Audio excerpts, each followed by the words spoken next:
আমাদের হাতে সময় খুব কম। সামনে এশার আজান, এই আজানের আগ পর্যন্ত আমরা কিছু কথা শুনবো ইনশাল্লাহ। পড়েন, আওয়াজ করা যাবে না। এখন আমি আওয়াজ শুনতে পাচ্ছি, আওয়াজ করা যাবে না। দেখেছি, সবাইকে দেখেছি, মাশাআল্লাহ। হ্যাঁ দেখলাম, হ্যাঁ শুরুতেই হাত নাড়িয়ে শুভেচ্ছা জানিয়েছি, বারবার করা যাবে না। দেখলাম সবাইকে, থামতে হবে এবার। মাশাআল্লাহ, ফেনের ছেলেরা অনেক ভদ্র।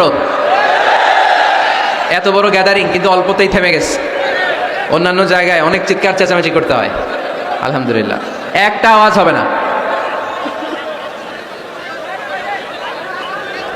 আমি বলেছি একটা আওয়াজ হবে না। ওই যে আমি একটা আওয়াজ হবে না বলছি, ওরা দুইটা আওয়াজ করতেছে। আওয়াজ করবেন না, না, নো সাউন্ড।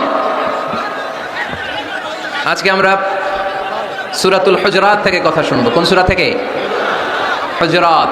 সবাই বলেন হুজুরাত। হুজুরাত শব্দটা হুজরা শব্দের প্লুরাল, অর্থ হচ্ছে কামরা। মসজিদে ইমাম সাহেবের হুজরা আছে না নাই? ইমাম সাহেবের কামরা আছে না? আছে। তো আল্লাহ রাসূল সাল্লাল্লাহু আলাইহি সাল্লামের এরকম হুজরাখানা ছিল। এট এ টাইমে আল্লাহর হাবিব সাল্লাল্লাহু আলাইহি সাল্লামের 9টা হুজরাখানা ছিল, যেখানে 9 জন বিবি বসবাস করতেন। কিছু বেদুইন লোকজন এসে কেমন করে বিশ্বনবী সাল্লাল্লাহু আলাইহি ইসলামের সাথে আচরণ করতে হবে এটা জানতো না। তাদের মধ্যে সভ্যতা ভব্যতার ছোঁয়া স্পর্শ লাগেনি। পরে আমরা নিজেরা নিজেদেরকে যেমনি ডাকি, তারাও এসে বিশ্বনবীকে এভাবে ডাকা শুরু করলো। কারো নাম যদি হয় আব্দুল্লাহ, আব্দুল্লাহর বন্ধু তারা ডাকবে এই আব্দুল্লাহ। কারো নাম যদি হয় করিম, তার বন্ধুটা ডাকে এই করিম। কারো নাম যদি হয় আবু বকর, তার বন্ধুটা ডাকে এই আবু বকর। কিন্তু বিশ্বনবী সাল্লাল্লাহু আলাইহি ইসলামকে কি এই মুহাম্মদ এভাবে ডাকা যাবে? না, ডাকা যাবে না। যদিও তিনি মানুষ, কিন্তু অসাধারণ মানুষ। যদিও তিনি নবী, তিনি মহানবী, তিনি সব নবীদের নবী, ঠিক কি না? As a father, as a teacher, as a commander, as a law giver, as a law maker, Muhammad is the superman of the world. সুবহানাল্লাহ পড়েন। আমার নবীর চাইতে শ্রেষ্ঠ কোনো মানুষ গোটা বিশ্বে দ্বিতীয়টা হতে পারে? আমার নবীর চাইতে the most trust worthy personality, বিশ্বস্ত মানুষ এই পৃথিবীতে হতে পারে? সে কোন বন্ধু বলো বড় বিশ্বস্ত? সে কোন বন্ধু বলো বেশি বিশ্বস্ত? কার কাছে মন খুলে দেয়া যায়, কার কাছে প্রাণ খুলে দেয়া যায়, হওয়া যায় অতি আশ্বস্ত। তার নাম আহমদ বড় বিশ্বস্ত। সুবহানাল্লাহ পড়েন। আল্লাহ শিখাতে চাইলেন, এই বেদুইন লোকেরা সাবধান, যাকে তোমরা ডাকছো তিনি সাধারণ মানুষ নন। তাকে ইয়া মুহাম্মদ উখরুজ ইলাইনা, এই মুহাম্মদ এই ঘর থেকে বের হয়ে আসো, এমন করে বেয়াদবের মতো ডাকা যাবে? বিশ্বনবী সাল্লাল্লাহু আলাইহি ইসলামকে ডাকতে হবে ইয়া নবী আল্লাহ, ওনাকে ডাকতে হবে ইয়া রাসূল আল্লাহ, ওনাকে ডাকতে হবে ইয়া হাবিব আল্লাহ, ঠিক কিনা? শিষ্টাচার শিক্ষা দিলেন। আল্লাহ বুঝাতে চাইলেন, তোমরা যদি অপেক্ষা করতে অনেক ভালো হতো। ওয়ালাউ আন্নাহুম সাবারু হাত্তা তাখরুজা ইলাইহিম লাকানা খায়রাল লাহুম। আল্লাহর হাবিব সাল্লাল্লাহু আলাইহি ইসলাম দুপুরের খাবার খেয়ে গড়াগড়ি করছিলেন। আল কাইলুলা, টসিং এন্ড টার্নিং, এপাশ ওপাশ করা। শীতকালে দুপুরের খাবার খেয়ে বিছানায় শুইলে আরাম আছে না নাই? এটা কাইলুলা বলে। আল্লাহর হাবিব সাল্লাল্লাহু আলাইহি ইসলাম যখন কাইলুলা করছিল, ঠিক তখন লোকগুলো ডাকতে আরম্ভ করলো, ইয়া মুহাম্মদ উখরুজ ইলাইনা, হে মুহাম্মদ আসো। আল্লাহ বলেন, খবর দাও, আমার নবীকে এইভাবে ডাকা যাবে না, বরঞ্চ আমার নবীকে তোমরা ডাকবে ইয়া নবী আল্লাহ, ইয়া রাসূল আল্লাহ, ইয়া হাবিব আল্লাহ বলে। সুবহানাল্লাহ পড়েন। আল্লাহর হাবিব সাল্লাল্লাহু আলাইহি ইসলাম যতক্ষণ না বের হয়ে আসে তোমাদের অপেক্ষা করা উচিত, সবর করা উচিত। আমরা অনেক সময় সবর করি না। ব্যাপার কি? আওয়াজ আবার বাড়তেছে কেন? এদিকে মাইকম্যান কই? মাইকম্যান এদিকে আসো তো, মাইকম্যান এদিকে আসো, আমার কাছে আসো। ভাই আওয়াজ করবেন না, এই আওয়াজ থামাতে থামাতেই এশার আজান হয়ে যাবে, আমি চলে যাব। আলোচনা শেষ, আমি চলে যাব। উপরে উঠাও একটু, এদিকে এদিকে। আমি একটা কথা শুরু করলে এখানে চিৎকার চেঁচামেচি, আমি থামাবো, আবার শুরু করলে এটা হয় না। অল্প কয়েক মিনিট, লম্বা চড়া বক্তব্যের সুযোগও নাই। এশার আজান হবে একটু পরে, একটু উপরে উঠাও। আমি চাই পিন পতন নীরবতা। আরেকটু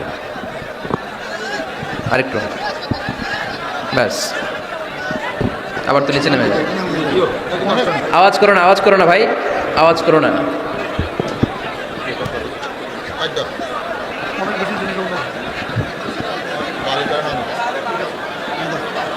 থামতে হবে। একজনও কথা বলবে না, একজনও না, নট এ সিঙ্গেল পারসন। হ্যাঁ ঠিক আছে, আবার কথা বলে, এটা ঠিক হয়ে গেছে। হ্যাঁ ঠিক আছে। তাহলে আমরা আমাদেরকে যেইভাবে ডাকি, আল্লাহর হাবিব সাল্লাল্লাহু আলাইহি ওয়াসাল্লামকে ওইভাবে ডাকা যায় না। আল্লাহ বলেন খবরদার, তোমাদের উচিত ছিল অপেক্ষা করা যতক্ষণ না আল্লাহর হাবিব সাল্লাল্লাহু আলাইহি ওয়াসাল্লাম বিশ্রাম শেষ করে বাইরে বেরিয়ে আসে। তাই কারো বাসায় গেলে অপেক্ষা করবেন যতক্ষণ না উনি আসে, আর যাওয়ার আগে অ্যাপয়েন্টমেন্ট নিয়ে যাবেন। আজকের প্রথম মেসেজ, কারোর সাথে দেখা করার আগে কি নিয়ে যাবেন?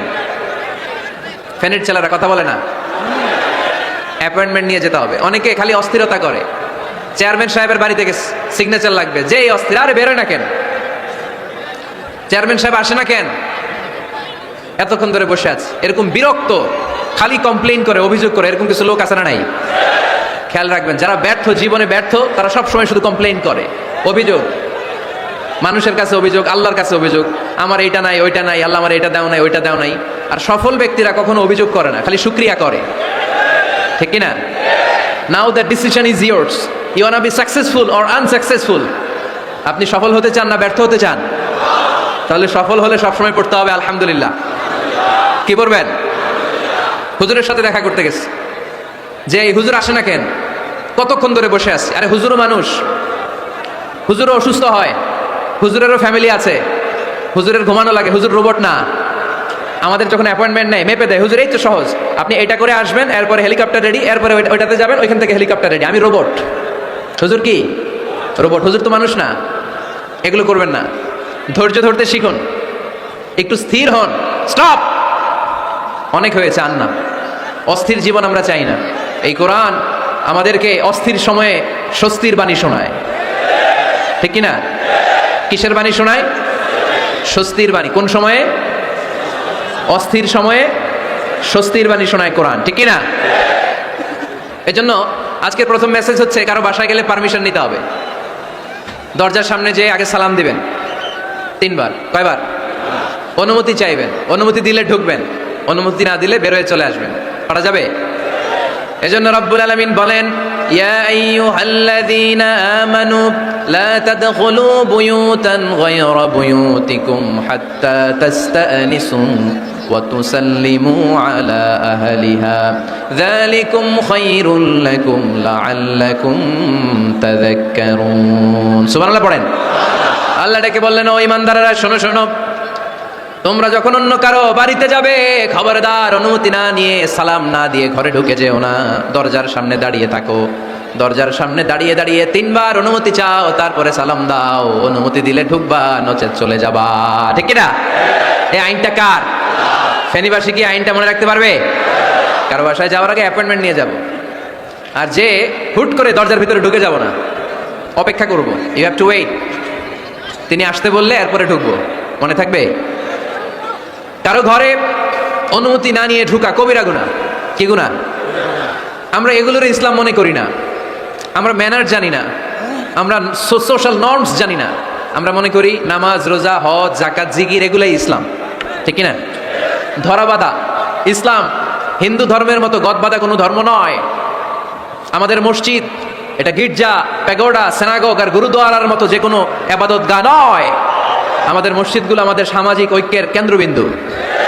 আমাদের ইসলাম হচ্ছে আমাদের জীবন চালানোর মেথোডোলজি। কেমন করে এই লাইফটা সুন্দর হবে, স্মুথ হবে, তার সব নির্দেশনা কোরআনের ভেতরে আছে না নাই? এজন্য বিশ্বনবী বললেন, খবরদার কারো ঘরে যাওয়ার আগে সালাম দাও, পাশাপাশি অনুমতি চাও। এক সাহাবী দাঁড়িয়ে বললেন, ইয়া রাসূলুল্লাহ, ইয়া হাবিবাল্লাহ, আমার ঘরে আমরা কেবল 2 জন থাকি, 2টা ঘর। এক ঘরে থাকে আমার আম্মা, আরেক ঘরে থাকে আমি। আফাস্তাদিনু আলা উম্মি, আমি কি আমার মায়ের ঘরে ঢোকার আগে অনুমতি নেওয়া লাগবে নাকি? নবী, হ্যাঁ, 2টা রুম আমার ঘরে, এক রুমে আমি, আরেক রুমে আমার মা। আফাস্তাদিনু আলা উম্মি, আমার মায়ের ঘরে যাওয়ার আগে অনুমতি নেওয়া লাগবে? আনা খাদিমুহা, আমি তো তার খেদমত করি, মায়ের ঘরে যাইতে অনুমতি লাগবে? বিশ্বনবী বললেন, নাম ইস্তাদিন আলাইহা, হ্যাঁ অবশ্যই মায়ের ঘরে ঢোকার আগে অনুমতি নিয়ে ঢুকবা। সুবহানাল্লাহ পড়বেন না? সাহাবী বললেন, ইয়া রাসূলুল্লাহ, তিনি তো আমার মা, অনুমতি লাগবে কেন? বিশ্বনবী বললেন, তুহিব্বু আন তারাহা উরিয়ানাতান, ও সাহাবী, তুমি কি তোমার মাকে উলঙ্গ দেখতে পছন্দ করো নাকি? সাহাবী বললেন, না, কশ্চিনকালেও নয়, আমি কখনো আমার মারে উলঙ্গ অবস্থায় দেখতে পছন্দ করব না। বিশ্বনবী বললেন, তাহলে অবশ্যই অনুমতি নিয়ে ঢুকবা। যদি মারে উলঙ্গ দেখতে মনে না চায় তাহলে ঢুকবা, কারণ ঘরের ভিতরে কে কখন কোন পরিস্থিতিতে থাকে তার কোনো হিসাব আছে। এজন্য সালাম দিবেন, নক করবেন, অনুমতি চাইবেন, তখন নিজেকে নিজে ভিতরে যারা আছে, মহিলা হোক পুরুষ হোক, সামলে নিবে, গুছিয়ে নিবে, তারপরে আপনাকে ঢুকার ব্যবস্থা করে দিবে, ঠিক কিনা? তাহলে মায়ের ঘরে ঢুকতে হলে যদি অনুমতি লাগে, তাহলে বোনের ঘরে ঢোকার আগে অনুমতির দরকার আছে না নাই? আমার পাশের ঘর হচ্ছে আমার ভাইয়ের ঘর, ভাইয়ের ঘরে ঢোকার আগে অনুমতির দরকার আছে না নাই? কাজিন, চাচাতো বোন, খালাতো বোন, চাচাতো ভাই, খালাতো ভাই, পাশের ঘরের ভাবি, পাশের বাড়ির মানুষ, এদের ঘরে ঢোকার আগে অনুমতির প্রয়োজন আছে না নাই? খবরদার, খবরদার, এটা কবিরা গুনাহ। This is my first message to the people of Feni tonight. আজ রাতে ফেনীবাসীদের কাছে আমার প্রথম মেসেজ হচ্ছে, কারো ঘরে যাওয়ার আগে অ্যাপয়েন্টমেন্ট নিয়ে যাব, তখন তার সাথে দেখা করব, আগে অ্যাপয়েন্টমেন্ট নিয়ে যাব, তারপরে যে দরজার বাইরে দাঁড়িয়ে পারমিশন চাইবো, মানে অনুমতি নিব, তারপরে সালাম দিব, এরপরে ঘরে ঢুকবো। পারা যাবে? ইনশাআল্লাহ পড়তে পারবেন না আওয়াজ করে?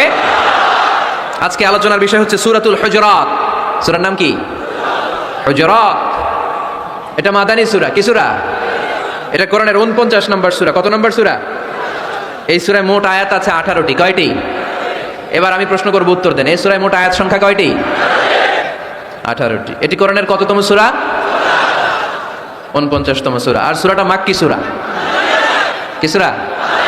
মাদানী সূরা। এই সূরাটাকে বলা হয় সামাজিক রীতিনীতির সূরা।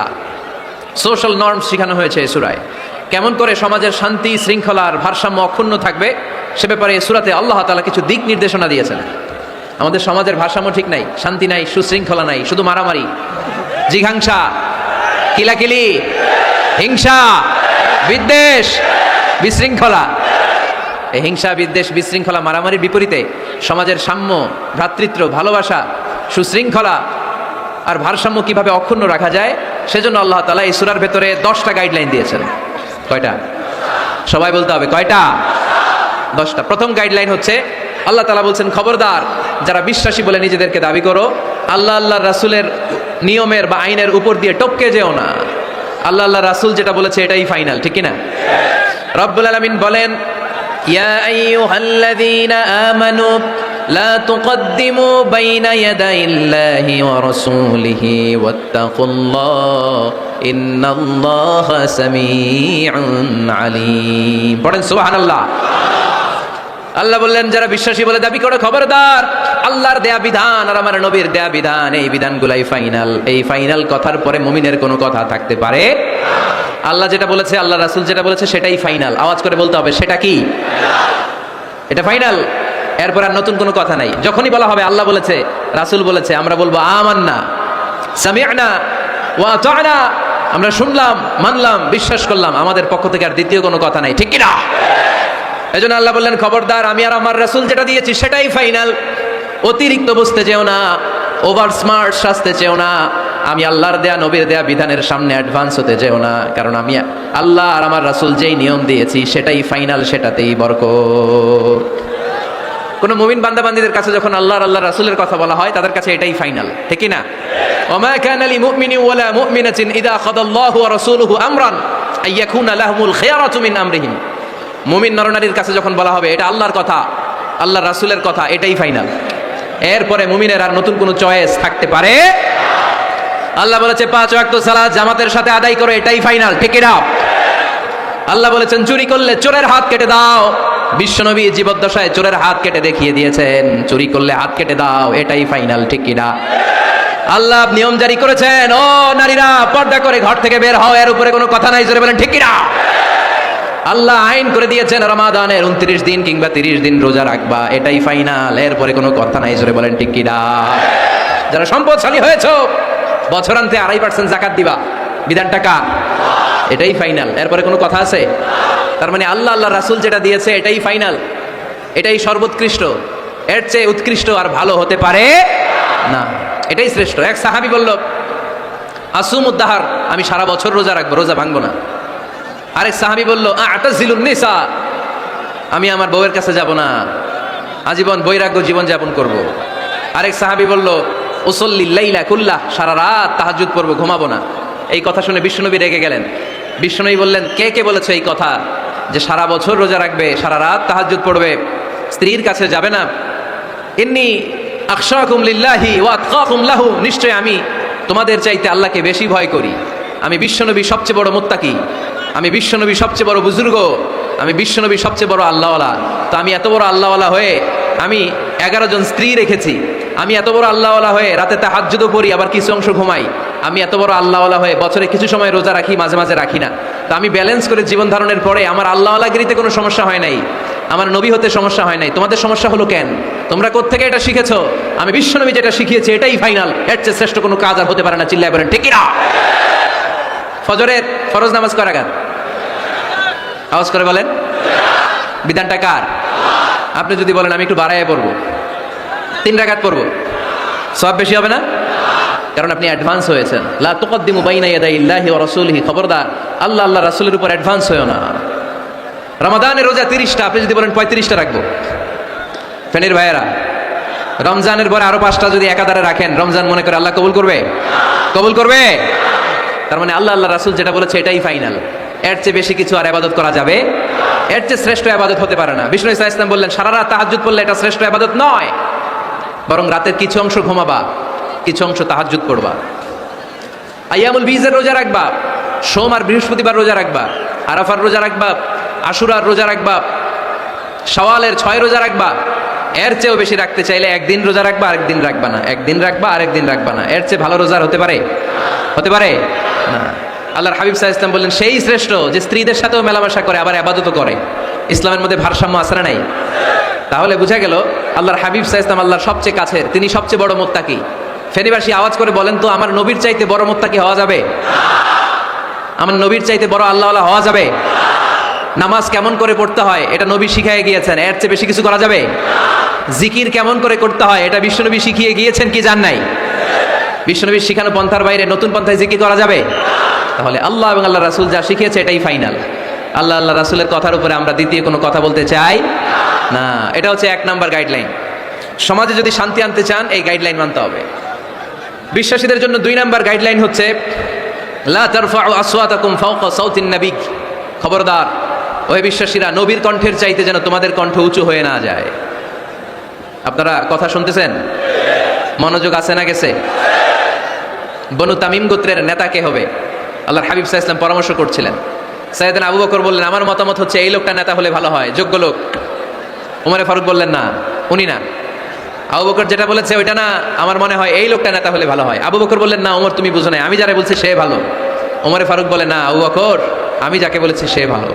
এরকম মতামত দিতে দিতে তর্ক করতে করতে বিশ্বনবীর গলার চাইতে সাহাবীদের গলার আওয়াজ বড় হয়ে গিয়েছে। আল্লাহ এটা আরশের উপর থেকে বরদাস্ত করে নাই। আল্লাহ বলেছেন খবরদার, লা তারফাউ আসওয়াতাকুম ফাওকা সাউতিন নবী, নবীর কণ্ঠের চাইতে তোমাদের কণ্ঠ যেন উঁচু হয়ে না যায়। আমার নবীকে আমি তোমাদের বন্ধু বানিয়েছি, তোমাদের কাছে রেখেছি, তার মানে এই নয় যা মন চায় তাই নবীর সাথে আচরণ করবা, ঠিক কিনা? কখনো যেন নবীর কণ্ঠের চাইতে কণ্ঠ উঁচু হয়ে না যায়। যদি নবীর গলার আওয়াজের চাইতে তোমাদের গলার আওয়াজ উঁচু হয়ে যায়, তোমাদের জীবনের সব নেক আমলগুলোকে আমি বাতিল করে দেব। আল্লাহ ধমক দিয়ে বললেন খবরদার, ইয়া আইয়ুহাল্লাযীনা আমানু লা তারফাউ আসওয়াতাকুম ফাওকা সাউতিন নবী ওয়া লা তাজহারু লাহু বিল কওলি কাজহারি বা'দিকুম লিবা'দিন আন তাহবাতা আ'মালুকুম ওয়া আনতুম লা তাশউরুন। পড়েন সুবহানাল্লাহ। আল্লাহ বললেন খবরদার, আমার নবীর কণ্ঠের চাইতে যেন তোমাদের কণ্ঠ উঁচু হয়ে না যায়। আমার হাবিবের কণ্ঠের চাইতে তোমাদের কণ্ঠ যদি উঁচু হয়ে যায় বেয়াদবি হয়ে যাবে, ফলে তোমাদের সব নেক আমল বাতিল করে দিবে কে? এই আয়াত নাজিল হওয়ার পরে সাহাবারা কেউ বিশ্বনবীর সামনে এসে বড় গলায় কথা বলে না, আস্তে আস্তে বলে। কেমনে বলে? ওমরে ফারুক এই আয়াত শুনে এত ভয় পেলেন, তিনি বিশ্বনবীর কাছে কোনো কথা নিয়ে আসলে ফিস ফিস করে বলতেন। বিশ্বনবী শুনতে পেতেন না, বলতেন এই ওমর কি বলছো, বুঝি নাই, জোরে বলো। ওমরে ফারুক সাউন্ড বাড়িয়ে জোরে বলতেন। বিশ্বনবী বলতেন এই কি বলেছো, এদিকে আসো, জোরে বলো। আমি শুনতে পাচ্ছি না ওমর, আরো জোরে বলো।